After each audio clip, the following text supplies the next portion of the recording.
Johann Spitzer, conocido negociador de tratados de libre comercio del Perú, ex negociador, ahora gerente de comercio exterior de la Sociedad de Industrias, una persona enormemente informada sobre todos estos procesos, nos va a dar el beneficio de su participación en este evento. Gracias, Johann. Gracias. Este es un tema muy parecido al del textil y confección. Son primos en la problemática, y son problemas estructurales. Son problemas que si veamos un poco atrás, cuando empiezan a surgir en todo el mundo los temas antidumping, particularmente contra algunos países asiáticos, 10 años atrás más o menos, 13 años atrás, ya en el 99, 98 empiezan a surgir. Si tú miras a partir de 2004, la figura es más o menos la misma. Miras el 2008, es más o menos la misma. Miras el 2012, es más o menos la misma. Entonces tiene ciclos donde juega mucho, y muchos productores juegan también al ambiente político, qué tanto va a proteger o no a un sector, qué tanto es propicio o no, porque no saben qué hacer. Las cifras que yo voy a mostrar son cifras que adrede están puestas en un año de crisis, son data del 2010. ¿Por qué escogí ese año? Porque eso es un año que nos va a permitir ver qué pasa, como hacerle una prueba ácida, qué pasa en el mercado en los años difíciles. Tú ves la tendencia, después todavía no pasen por favor, tú ves la tendencia en años de mejora, simplemente se agudiza, nada más, pero la tendencia, el trend, digamos, es idéntico. Esta data es data del Food World, o sea, es un reporte que deben conocer ustedes mejor que yo. Pero a veces vemos el reporte y no nos detenemos a leerlo en integridad y hilar un poco más fino. Entonces mi intención es mirar lo que se dice el big picture global y meditar qué cosas se puede hacer en un sector que tiene mucha problemática. Una persona decía, no nos podemos juntar a veces porque mi cliente es el principal importador, ¿no? Y eso pasa idéntico en los sectores de la confección, porque son dinámicas mixtas, y otros dicen, no, pero vas a afectar al consumidor, y otros dicen, no, estás afectando al productor, y el debate es infinito. Y la verdad es que no le falta motivo ni a uno ni a otro. Lo que pasa es que estamos ante un fenómeno que el mundo pocas veces ha visto, ¿no? La primera, por favor. Eso es el patrón global de las exportaciones. En general, todo el agregado en exportaciones, al lado derecho en pares y al lado izquierdo está en dólares. La siguiente, por favor. Ese es el patrón de los precios promedio globales, es decir, todos los pares del mundo y todo el valor, divides el valor entre pares y estás a un nivel de, vamos a decir, entre 6 y 7 dólares. Pero fíjense cómo han venido subiendo los precios a partir del año 2006 más o menos. Y eso vamos a ponerlo en términos muy prudentes, porque acá estamos mirando promedios, ¿no? Es como decir, ¿no? ¿Cuántas personas, cuántos habitantes hay? ¿Cuánto es la tasa de nataliano? 1.5, ¿no? Entonces está claro, no hay seres humanos partidos por la mitad. Y es igual, o sea, son simplemente promedios, pero lo que hay es una tendencia a incrementar ligeramente los precios. ¿Y eso por qué? Porque algunos analistas consideran que la única humilde esperanza en estos sectores que tienen un proceso estructural muy complejo es esperar que suban los salarios en los principales centros productores del mundo. El problema es cuántos años sube para mover un salario, 20 años, 30 años. Entonces, muchas negociaciones se juega a 20 años, a esperar qué pasa en 20 años en el país y si logramos trepar un poco los salarios en las primeras, no solo países, en las primeras regiones de producción. La siguiente, por favor. Esta es la producción global en términos de cantidad. No tengo aquí mi presentación, pero me van a permitir. China está en ¿cuánto? ¿Lo ven al fondo a la derecha? ¿80? ¿60? No llego, estoy sin mis lentes, ¿eh? ¿Saben? Mis lentes. Pasó un taxi, se cayeron mis lentes y pasó por encima. Estoy sin mis lentes. 60% en producción. Le sigue India con 10.5, le sigue Brasil con 3.8, 4, Vietnam con 3.8. 60% de la producción global es simplemente inaudito. Estamos hablando de una producción realmente impresionante. Y los valores están aquí, están en millones, ¿eh? Son 13.000, no llego a mirar bien, son 13.000 millones de dólares nosotros en producción. India le sigue, pero bastante más abajo. O sea, el salto es... Entonces, acá hay un fenómeno que ni el dumping, ni... O sea, para mí su evaluación es un tema de delito y también lo vamos a tratar. Pero es un fenómeno que nadie sabe qué hacer. Y es que las economías de escala de un país que está a este nivel son simplemente impresionantes. El nivel de economía a escala es tan grande. ¿Y cuál es el problema? Que China es un país integrado. Ustedes producen calzado, calzado textil. China, en textiles, que son un componente fundamental, es lo mismo. Otro componente importante son los que vendrían a ser temas derivados de los plásticos. China es igualito en plásticos. En cuero no tanto. En cuero no tanto. Entonces, no solo tienen economías de escala la más grande del mundo, universales, sino sus componentes también tienen esas dinámicas de economía de escala. Son simplemente, es un tsunami, estructuralmente es un tsunami. Y como es estructural, es una ola que va a durar mucho tiempo hasta que los precios suban. Entonces muchos dicen dumping, sí, porque ya no saben qué coger, no saben ya qué hacer. Es como decir, tú viene un tsunami, bueno, unos se trepan al segundo piso, pues es que no basta, otros se trepan a una tabla, de repente floto, otros saben, no, pero mira, para coger la tabla, la verdad es que primero pasan los niños, después los ancianos, bueno, ya, entonces hay que hacer el procedimiento, ya, ok, ya llegó la ola. Después otros dicen, bueno, me treparé una bolichera porque por aquí llegó una.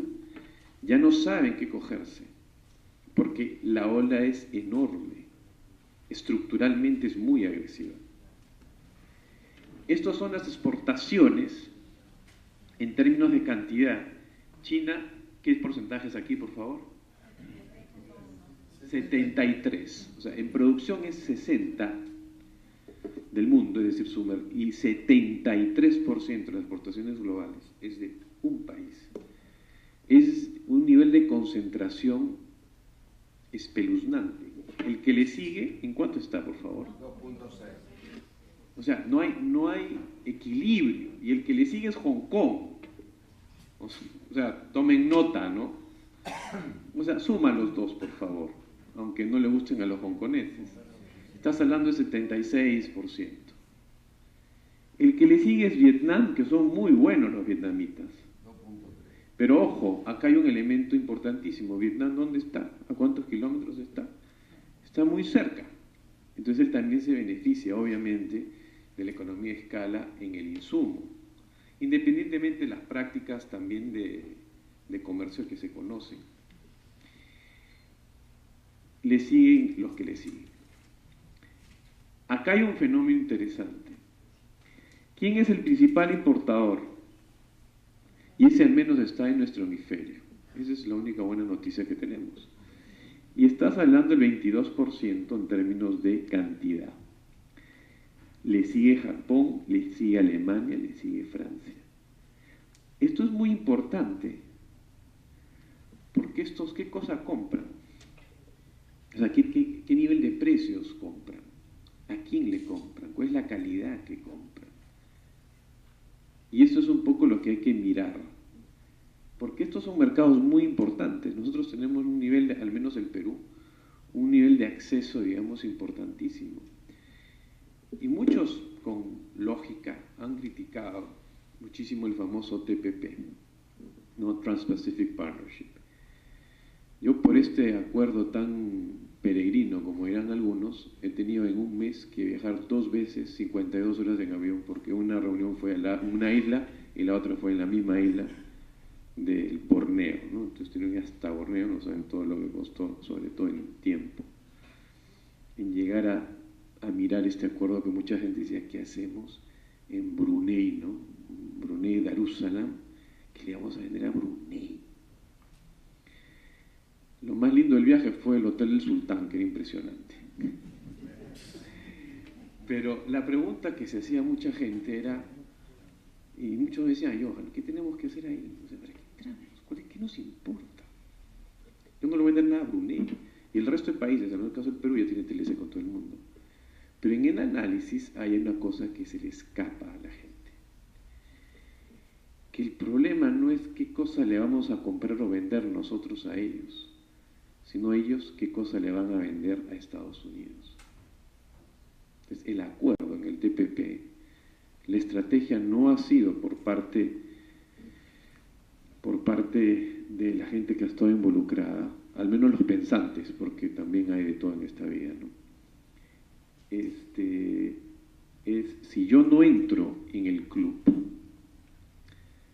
y cierra el principal mercado, un bilateral únicamente con Vietnam, me van a dar las mismas condiciones que Vietnam, y Vietnam me va a quitar el mercado que yo tengo, claramente un montón de ámbitos. Entonces, la única manera de poder evitar que logre un bilateral con ese país es hacer parte de un pastel más grande que van a tener que equilibrar fuerzas. Entonces, ¿qué sucedía? No sé si me siguen. Después de cada ronda del TPP se levantaban todos los varios presidentes de Centroamérica, por ejemplo. Porque ellos decían, si entra TPP, Vietnam y Malasia se van a llevar todos mis textiles. ¿De dónde? No de Tegucigalpa o de San Pedro de Sula, sino de Texas, de Houston, de mis mercados, está mi gente. Entonces, como yo no soy parte del TPP, y si cierran un acuerdo que va a ser más ventajoso el que yo tengo, mi mercado se lo van a llevar los asiáticos. Entonces, había que buscar un equilibrio de entrar en esta negociación donde tenías países como Brunei o Nueva Zelanda, con todo respeto, muy lindo el país, pero la verdad es tan lejos. Ciertamente traemos leche, ¿no? Acá al menos en el Perú, pero la verdad que es bastante lejos. Y muchas veces el TPP ha sido más una estrategia defensiva de nuestro mercado, no nacional, sino el de allá. Obviamente el nacional, eso está descontado, pero obviamente de al menos defender tu fuero de tu share market allá. Con esto no estoy, el tema es complicado, simplemente quiero decirles que el tema es muy complejo. Pero nuevamente, los principales importadores son países muy interesantes. Y esto es interesante. Miren, por favor, este cuadro. Este cuadro son las participaciones de las exportaciones globales. Miren, por favor, América Latina en términos de valor y de volumen. Se ha desplomado. O sea, si alguien se ha desplomado en el market share, esto es un corte del 2011, del 2001 y 2011, o sea, en 10 años que ha pasado, con un corte al medio. Estados Unidos iba para abajo y de pronto han podido tener una corrección. América Latina está en caída libre. África no puede caer mucho más, porque el nivel de partida es bien bajo, entonces ya es como en los niveles de... O sea, dicen, ¿no? África es menos desigual que América Latina. Es más claro, porque si todos somos pobres, pues el nivel de desigualdad es menor. Bueno, en América Latina tiene un desplome muy grave. Entonces la pregunta es, ¿qué está pasando y por qué aquí ha podido suceder algo? Viene la participación en plásticos y en cuero. ¿Qué está sucediendo? El que tiene una pendiente mucho más pronunciada es América Latina en cambiar la estructura del producto. Todos lo cambian de alguna manera, ¿ok? Todos cambian hacia los sectores más, digamos, plastificados. ¿Cómo le llaman ustedes? Lo llaman, tiene un nombre específico, ¿no? Perdóneme, sintéticos. Obviamente hay una variación, que esto es una variación por un tema de costo, por un tema de muchas cosas. Pero tú tienes aquí que nosotros estamos cambiando notablemente nuestro producto de exportación como gran tendencia. Nos estamos yendo hacia el sintético. Y en general, sí. Me parece que eso es full plástico. Sí. Es rubber and plastic. Es rubber and plastic. Zapatos de plástico, ¿no? Sí, o sea, estos son grandes categorías. Grandes categorías, son grandes agregados. Pero aquí tenemos un dato muy interesante. Yo quiero detenerme un poco.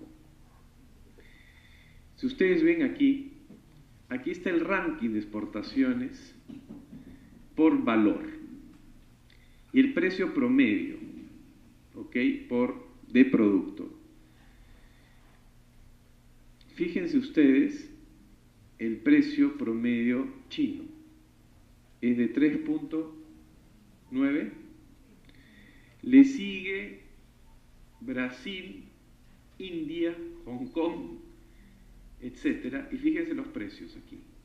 Hay un salto tan grande como el salto de la participación que tiene en el mercado, así de grande. Entonces, ¿qué sucede? Yo me voy a acercar, no tengo... Eso sí funciona. Obviamente el promedio mundial, si yo quito China, el promedio mundial probablemente está en el orden del 15, 20. China se trae abajo. Entonces, ¿qué sucede? Si yo quiero poner, en términos generales, una medida de salvaguardia, una medida de dumping, ¿qué porcentaje requiero realmente para llevarlo a niveles de promedio de países que son los más competitivos en precio? Estoy hablando de India, de Indonesia y Vietnam, por ejemplo. No, 373 según el cálculo que se hace aquí sobre promedios.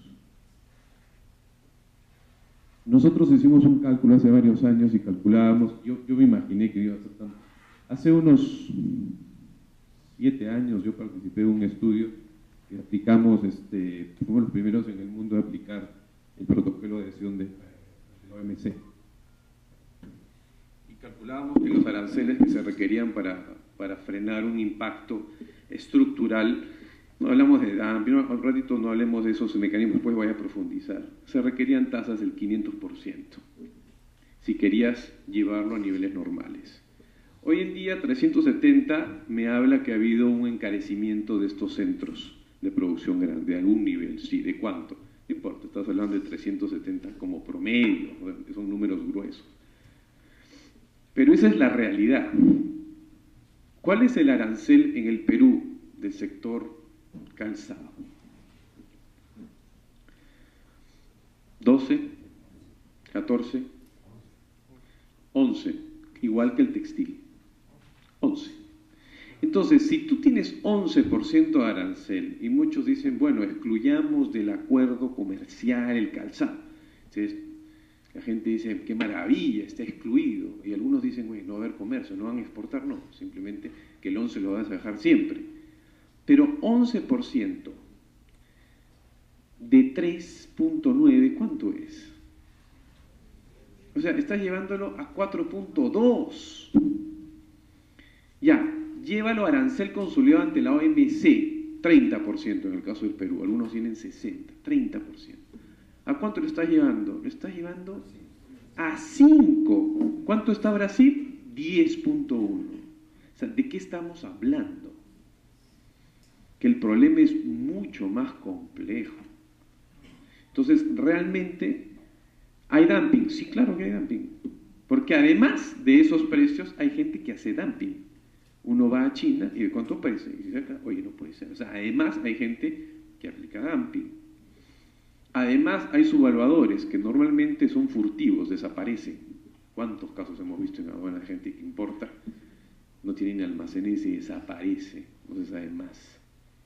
Y eso si no pagan impuestos, no generan un puesto de trabajo a nadie, no están en la cadena, nada. Ahora veamos las importaciones por valor, y aquí me vuelvo a acercar. Y con esto termino doctor. Las importaciones por valor, fíjense, Estados Unidos el primero, participación 22, le sigue Alemania, Francia. ¿A cuánto importan estos señores? Fíjense lo que están.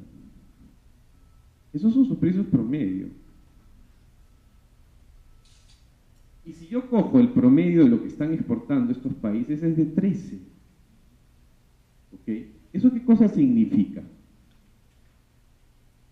Significa, fíjense ustedes, esta es la participación de China por tipo de producto. Ellos, de sus exportaciones, el 70% es textil, donde qué coincidencia, ahí tienen una cadena impresionante, con 3.84. A pesar que en textil tiene mayor participación, no es el más bajo. Donde obviamente son los más bajos del mundo es en rubber and plastic, 61. Contra prueba de agua, estos ustedes conocerán, muchos tienen que ser calzados de tipo de trabajo, etcétera, etcétera, tienen 42. Cuero están en 40 y su promedio está en 12. Entonces, ¿qué está sucediendo? Esto es lo que importa el principal mercado, que es Estados Unidos. Importa Estados Unidos. Acá lamentablemente el color no nos ayuda de las luces, pero yo sí les puedo contar. Este de aquí, tienen que ver, si me permiten, este es cuero, ¿ok? Este es a prueba de agua. El rubber and plastic es el menor.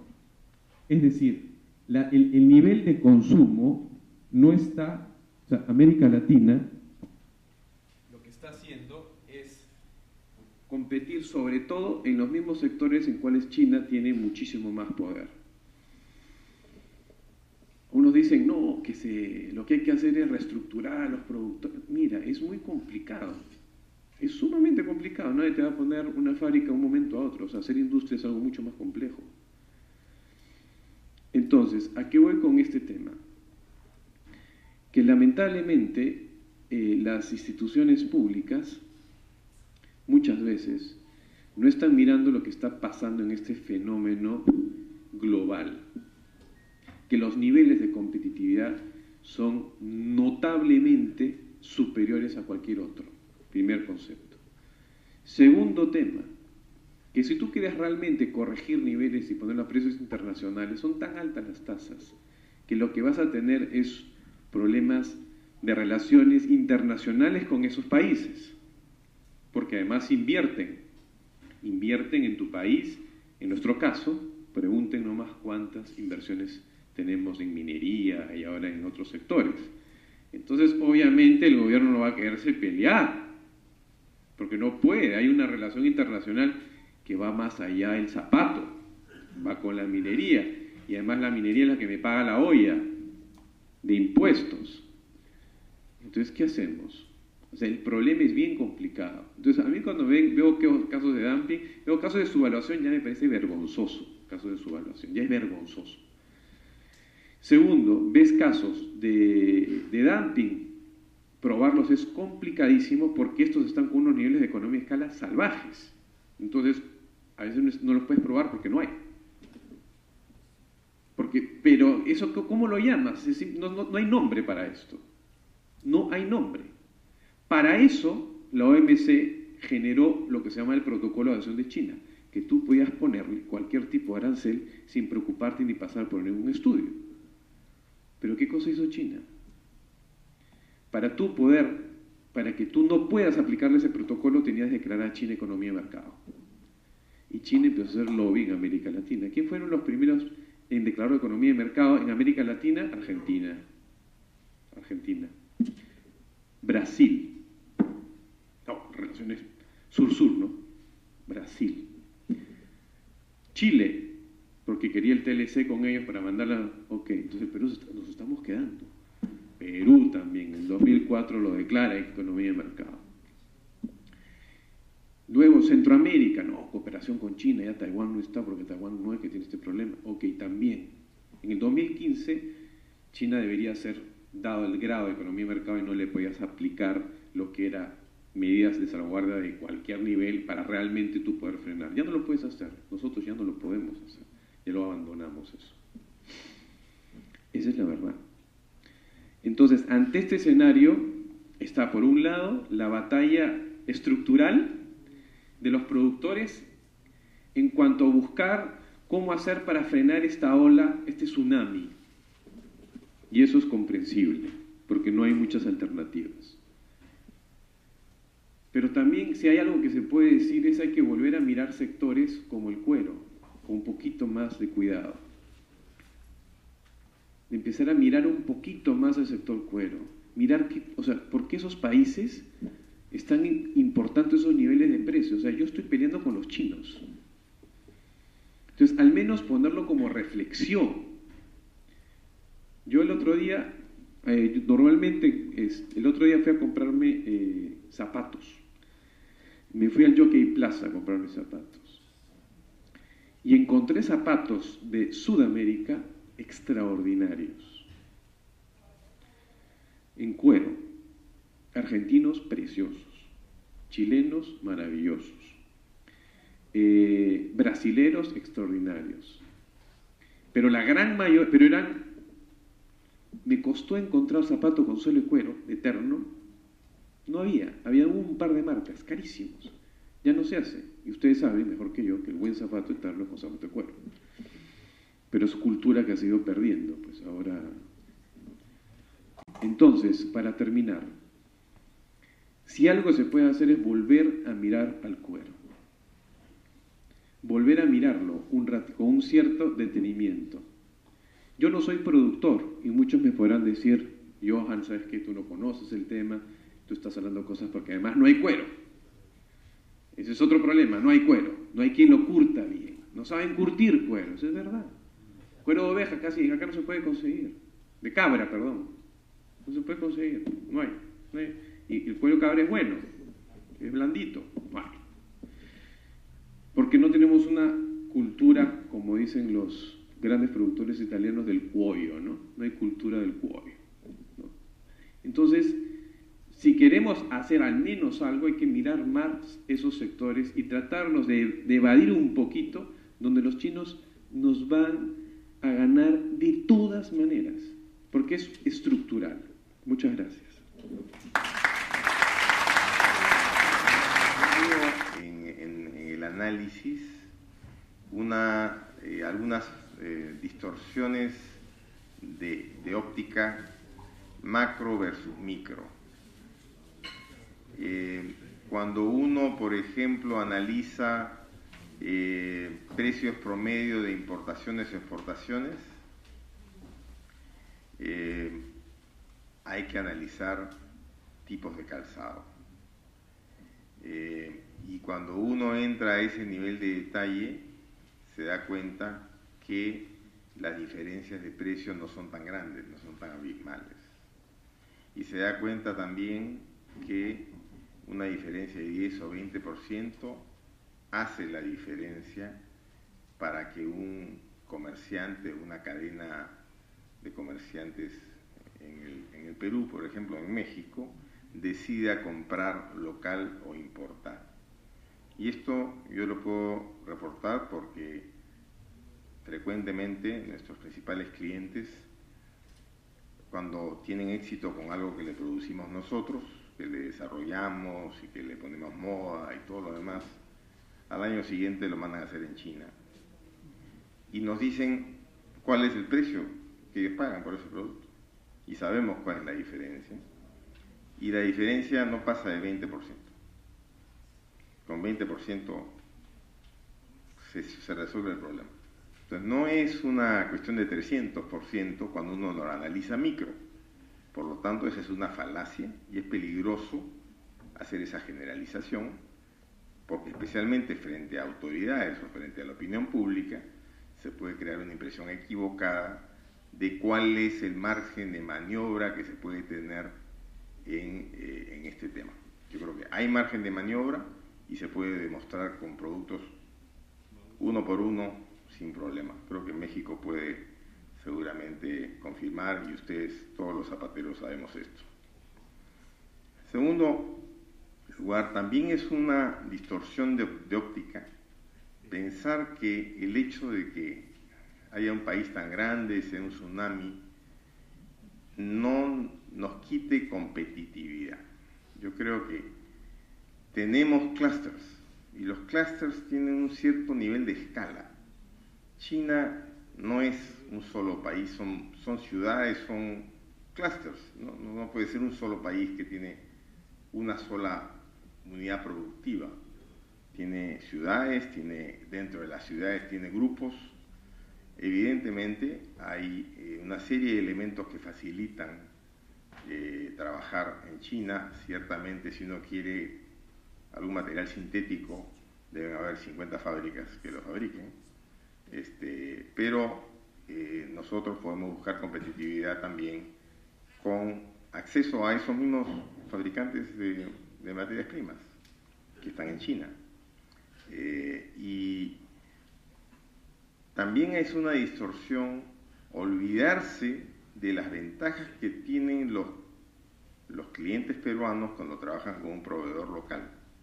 Tienen mejor comunicación, mucho más rápida reacción a cambios, órdenes de tamaño menor, tiempos de entrega menores, no hay que pasarse 2 meses en un barco, el zapato, no hay el tema del flete, y además hay en el caso de cadenas de tiendas, por ejemplo, hay una capacidad de reposiciones más dinámica. Entonces, sí existen una serie de factores que cuando se analizan micro, no macro, dan elementos que permiten decir que el país puede ser competitivo en el sector calzado. Tampoco es cierto que no se pueda enfrentar a un país como China por temor a perder inversiones.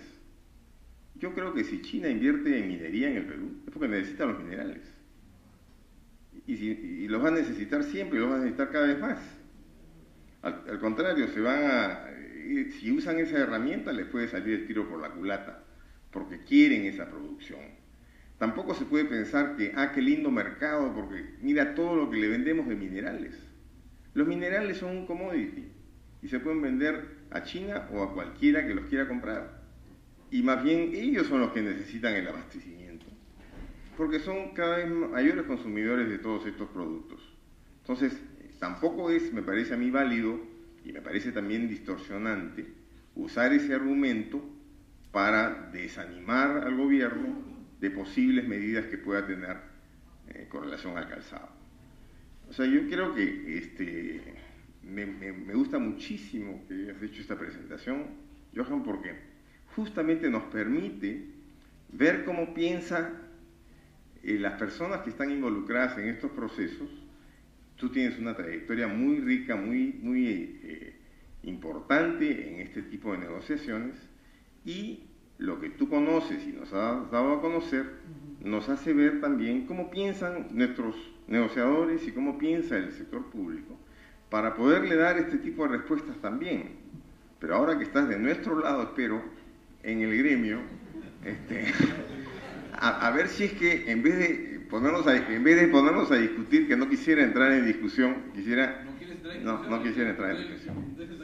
No quisiera entrar en discusión porque me vas a ganar en la discusión. No, en realidad no quisiera entrar en discusión. ¿Por qué?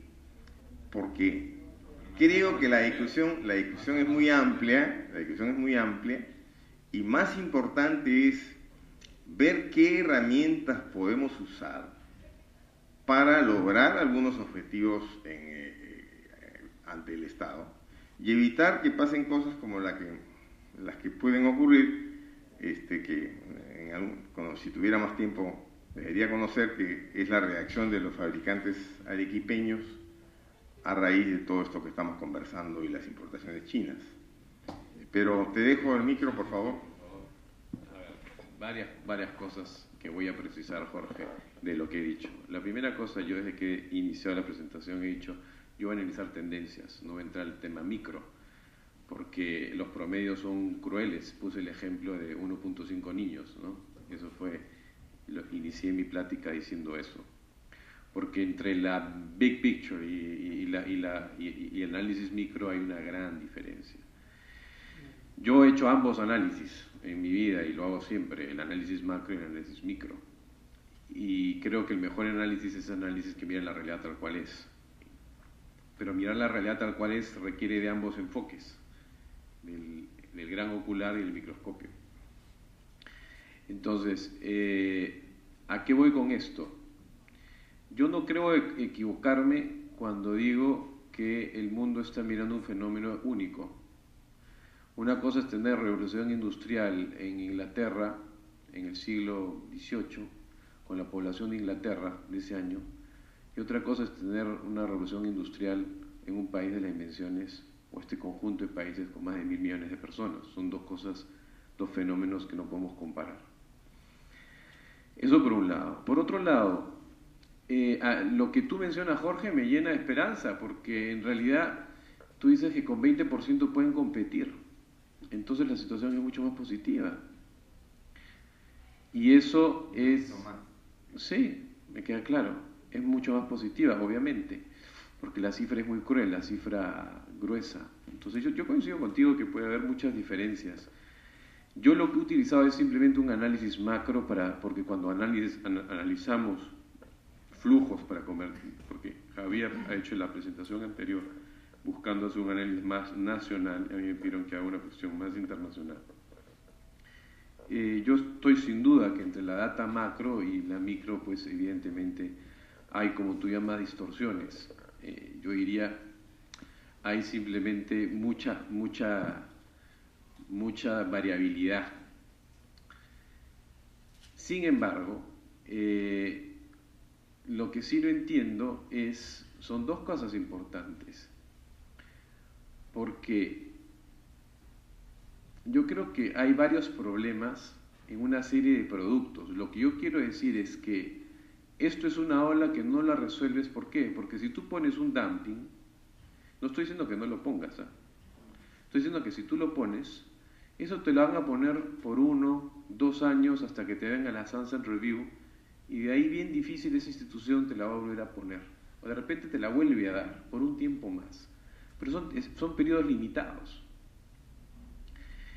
Entonces, ¿cuál es el fondo? ¿A qué cosa yo estoy yendo? Obviamente, y he terminado diciendo eso en el discurso, que es comprensible y lógico y justificado en muchísimos casos que se busque una salida a estos niveles de competencia, sin duda. No lo estoy negando, en ningún momento lo he negado, de hecho es totalmente comprensible. En algunos casos hay dumping, en otros casos es tal el fenómeno que no sabes cómo llamarlo, porque el nivel de competitividad es enorme, lo cual hace muy difícil, porque no está tipificado.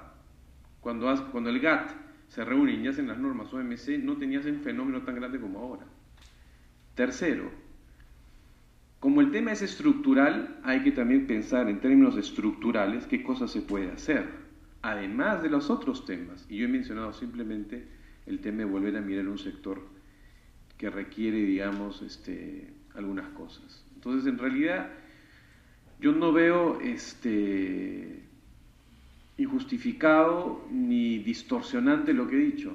Yo he utilizado cifras duras, y las cifras son crueles a veces, pero no creo equivocarme cuando tú tienes un fenómeno que se está dando en varios sectores, porque los problemas no son solo en el sector calzado, sino son en muchísimos sectores.